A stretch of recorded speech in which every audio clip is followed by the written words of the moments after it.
guys, JLand Bio here for another exciting AP Chemistry video. I was told that I was not allowed to do my own intro music. I was planning on it. I was going to lay down some fresh beats, but a young student by the name of Haley told me I couldn't do so. So instead, I added what I quoted as hillbilly music to the front of that. So anyways, today you're going to be learning about Lewis structures, resonance, formal charge, VSEPR, and bond hybridization. Yes, that is a lot of material. I'd probably recommend watching this video in 2 sittings, as there's a lot of material to cover and go through.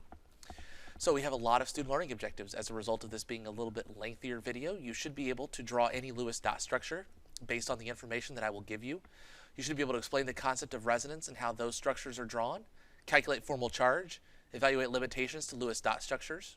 You should be able to use VSEPR theory to predict the shape and bond angles of molecules, predict orbital hybridization based on atom bonding, and differentiate between sigma bonds and pi bonds. So to start off with, I'm going to demonstrate some Lewis dot structures for you, and those are models that show how bonding and lone pairs of atoms exist in a molecule. The lines represent bonds and the dots represent lone pairs. Sometimes you also see a bonding pair as what appears to be lone pairs, but they're just in between 2 atoms. So you see on the right hand side here, you have 2 dots between your nitrogen and hydrogen. However, that's represented as a bonding pair. Remember that you can form single, double, and triple bonds. And the whole goal is to work those electrons until they satisfy the octet rule. There's really a few key rules to follow that you will get right every single time if you follow those rules. So to make your Lewis dot structure, simply follow the following rules. Step 1, count the number of total valence electrons in your structure. That's based on what atoms you have and where they are located on the periodic table. 2, you should bond everything to your central atom with single bonds, remembering that that central atom is the one that is least electronegative. It is the one that is furthest away from fluorine. Step 3 is add your valence electrons outside to satisfy the octet rule. So we add lone pairs to satisfy the octet rule. Count up the electrons used, and if it's the same as the original number, you're done. If too many, you add double bonds and remove 2 lone pairs, a pair from each atom in between the double bond that you made, to keep the octet rule satisfied. You recount the number of valence electrons that you used in your structure and see if that fits. You follow those structures, you should get it right every single time. So let's do a few practice problems to make sure we're in really good shape here. We're going to draw the Lewis dot structure for CBr4. Okay. So first step, count out the total number of valence electrons. Carbon has 4. Each bromine has 7, so for a total of 28. So we're going to have 32 electrons in our structure. Our central atom here is going to be carbon, as it's furthest from fluorine. Attach everything to your central atom.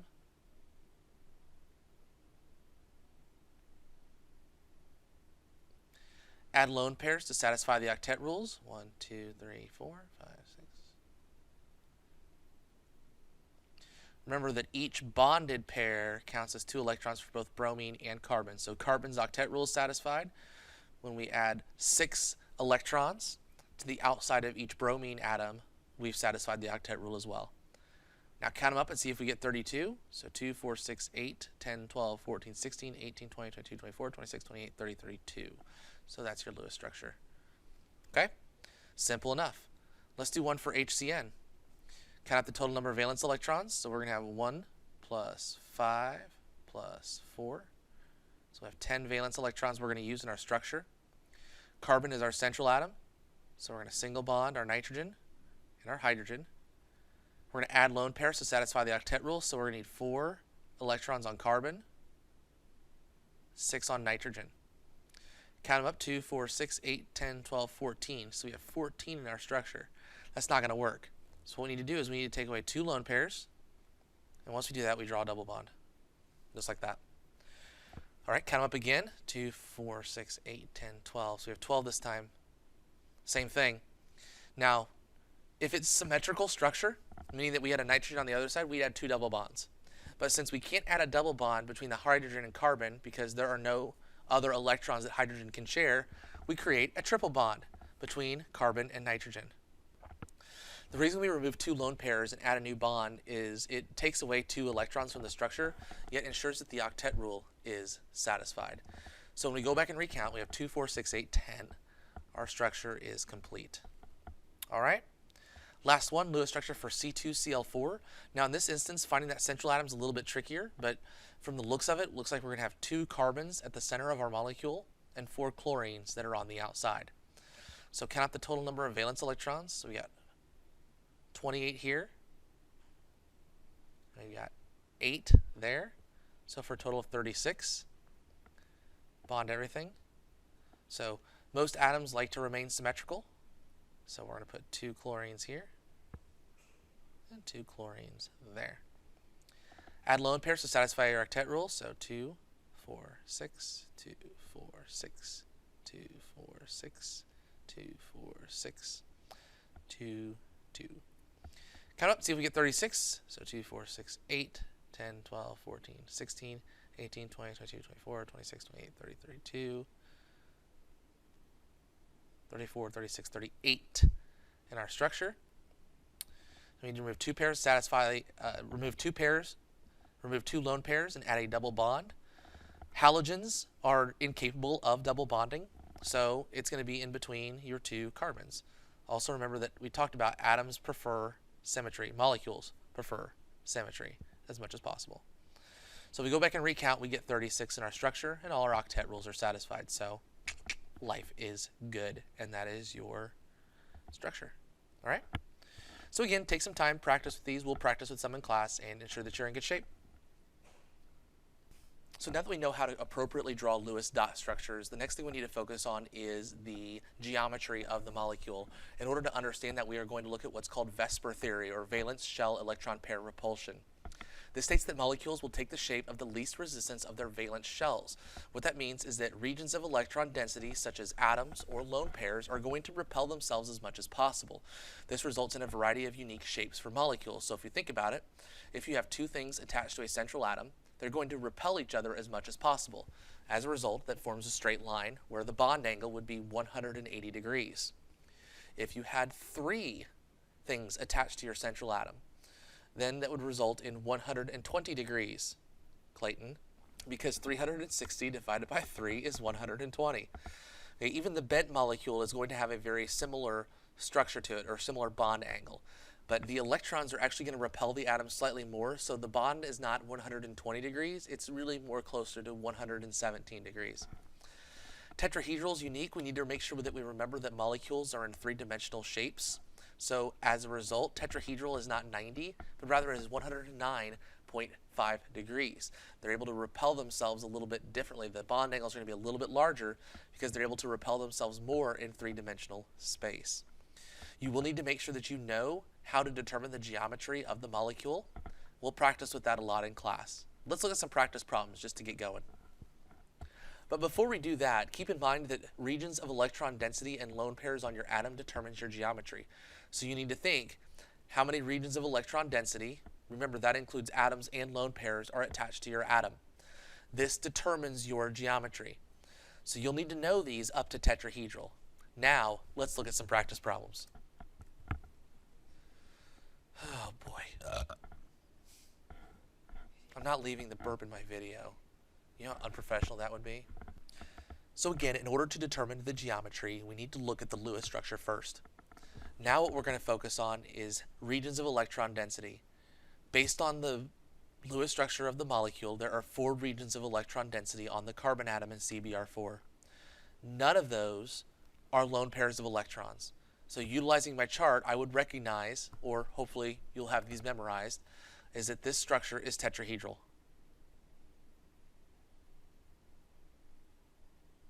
And the bond angle for that is 109.5 degrees. Next, let's look at the geometry for HCN. We look at our central atom. We have 2 regions of electron density and no lone pairs. So based on that, this is going to be linear with a bond angle of 180 degrees. It's a straight line, pretty straightforward. The next one, we have 4 regions of electron density. We have 3 atoms that are bonded and a lone pair on your central atom. That lone pair, we need to take that into consideration as well. So if we look at our chart, or hopefully have it memorized, we will know that this geometry is trigonal pyramidal.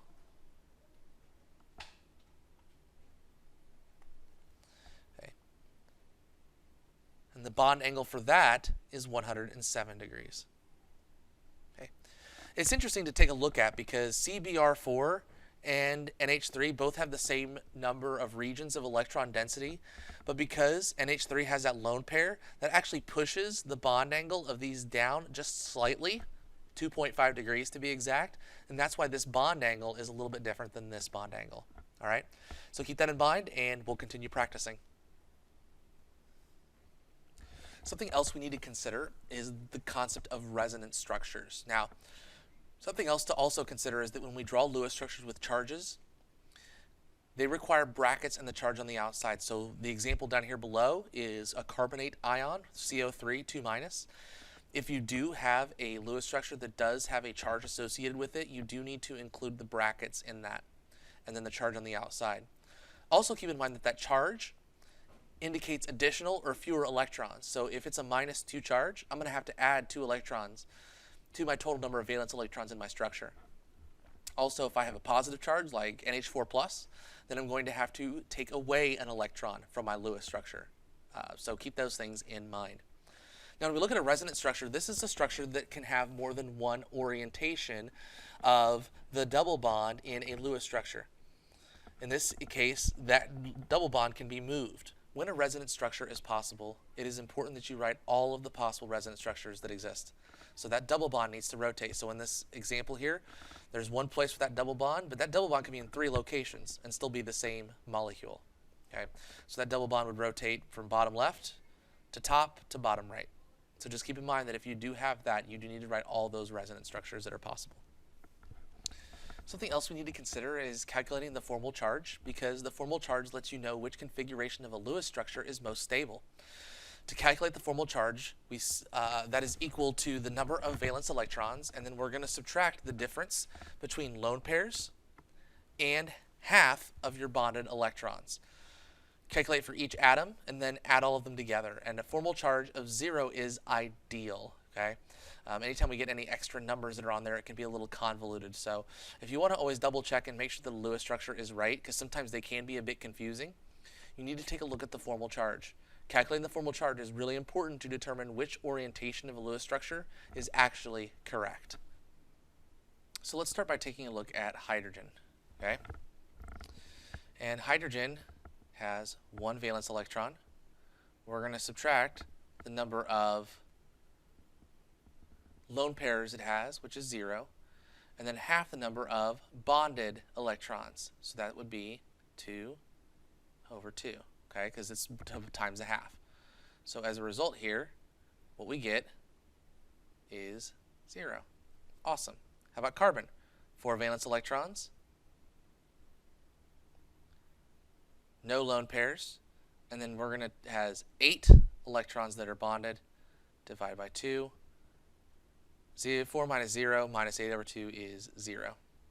We look at our nitrogen. Okay. Nitrogen has 5 electrons by itself. We subtract the lone pair, and then we're going to subtract the number of bonded electrons, 6 over 2, which again gives us 0. So this is the correct Lewis structure. Okay. The more zeros we have in our the more 0 formal charges we have in our structure, the more likely that that is the correct Lewis structure. Okay. So let me show you a different example. So let's say we had it like this. Well, if that's the case, then hydrogen is actually going to be the same. Okay. We have no lone pairs, and we have 2 bonded electrons. We're going to divide that in half, so that equals 0. Carbon is going to be a little bit different, though. So with carbon, we have 2 lone pairs and 6 bonded electrons. So 4 minus 2 minus 3, this is actually going to have a -1 formal charge. And then if we look at nitrogen, nitrogen has 5 valence electrons. We have 0 lone pairs and 8 bonded electrons. So that is going to have a +1 formal charge. Again, just like what we talked about, the more zeros we have as formal charges in our atoms, the more likely our Lewis structure is correct. So as a result, this is a big fat compared to the one we did before. Let's move on. Last few things to keep in mind. When atoms bond, orbitals tend to overlap, resulting in what's known as orbital hybridization. So in order to figure this out, I'm not going to go into too much detail on this, but we simply need to look for regions of electron density, or look at our steric number. Okay? If the steric number is 2, then the hybridization is known as SP. If it's 3, it's SP2, and if it's 4, it is SP3. There's a lot more detail to this that I'm not going to go into a lot of detail because we have a lot of other stuff we need to worry about, but you do need to make sure that you know your orbital hybridization. It's all based on the steric number of the individual atom that you are looking at. The last topic here is the difference between chemical bonds, and there are 2 bond types I want to focus on. There's what is known as sigma bonds and pi bonds. Now, sigma bonds are your basic covalent bonds. They're bonds of pairs of electrons that are attracted to one another.